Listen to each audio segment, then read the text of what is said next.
7বার MP হয়েছেন, আমিও আপনার মতো 7বার এমপি হতে চাই। আর 7বার এমপি বক্তৃতা দিয়ে তো 7বার এমপি হওয়া যায় না। আপনারা এলাকার মানুষের সাথে মিশে কাজ করেন, আপনারা 7বার কেন 27 বার হতে পারবেন ইনশাল্লাহ।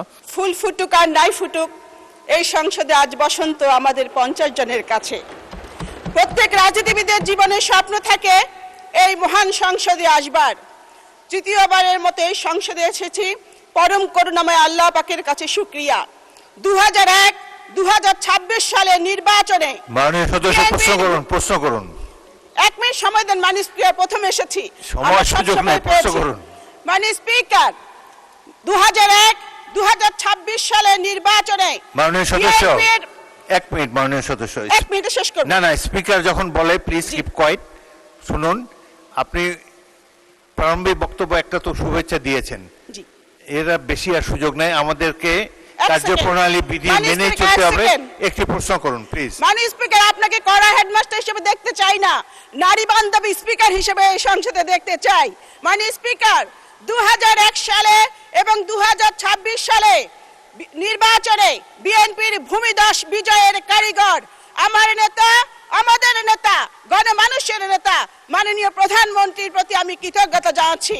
মাননীয় স্পিকার, এই সংসদে সংরক্ষিত নারী আসনকে অতীতে 30 সেট অলংকার হিসেবে বলা হতো। এই কারণে স্বৈরাচার এরশাদ লজ্জায় শরমে সাংবাদিক শফিক রহমানকে গ্রেপ্তার করেছিলেন।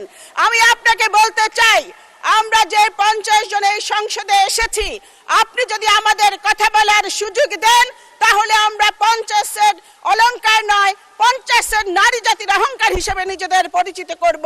মাননীয় স্পিকার, আজ থেকে 30 বছর আগে আমি আপনার নির্বাচনী এলাকার জনসভায় মাননীয় সংসদ নেতার শপথ সঙ্গী হয়ে বক্তব্য রেখেছিলাম।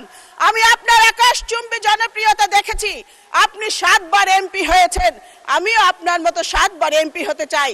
এই কারণে এই সংসদে কথা বলার সুযোগ চাই। মাননীয় স্পিকার, এই প্রত্যাশায় আমি মন্ত্রীর কাছে প্রশ্ন করতে চাই যে মাননীয় মন্ত্রীর কাছে আমার প্রশ্ন, Chittagong chemical complex, Khulna news print mill, Dhaka leather complex দীর্ঘদিন ধরে বন্ধ রয়েছে, এগুলো চালু করার কোনো পরিকল্পনা বর্তমান সরকারে আছে কিনা মাননীয় মন্ত্রী বলবেন কি? ধন্যবাদ মাননীয় স্পিকার। 1 মিনিট মাননীয় মন্ত্রী। সংসদ পরিচালনা হবে কার্যপ্রণালী বিধি মোতাবেক। এই প্রশ্নোত্তর পর্বে একটি প্রশ্ন করার সুযোগ আছে, আপনারা প্রশ্নের উপরেই থাকবেন বলে আশা করি। এখানে রানা আক্তার রানু যা বলেছে সেটা আমি ধরে নেব যে সকল সংরক্ষিত আসনের মহিলা সদস্যের বক্তব্য, সুতরাং এটার পুনরাবৃত্তি করার আপনারা চেষ্টা করবেন না। আর 7বার এমপি বক্তৃতা দিয়ে তো 7বার এমপি হওয়া যায় না। আপনারা এলাকার মানুষের সাথে মিশে কাজ করেন, আপনারা 7বার কেন 27 বার হতে পারবেন ইনশাল্লাহ। তো এখন মাননীয় মন্ত্রী জবাব দিন। মাননীয় স্পিকার, আপনাকে ধন্যবাদ। প্রশ্নটা ঠিক সম্পূরক হলো না, কারণ শুরু হয়েছিল চাঁপাইনবাবগঞ্জের বিসিক থেকে, চলে গিয়েছি আমরা জামালপুর, চট্টগ্রাম এবং বড় বড় শিল্প কলকারখানায়। তবুও প্রশ্নটি এসেছে, উত্তরটা এরকম যে যে ফ্যাক্টরিগুলির কথা বলেছেন, যে ইন্ডাস্ট্রিগুলির, এগুলি অনেক দিন আগে স্থাপিত হয়েছে এবং প্রায়টি তার ইকোনমিক লাইফ অনেক আগেই হারিয়ে ফেলেছে।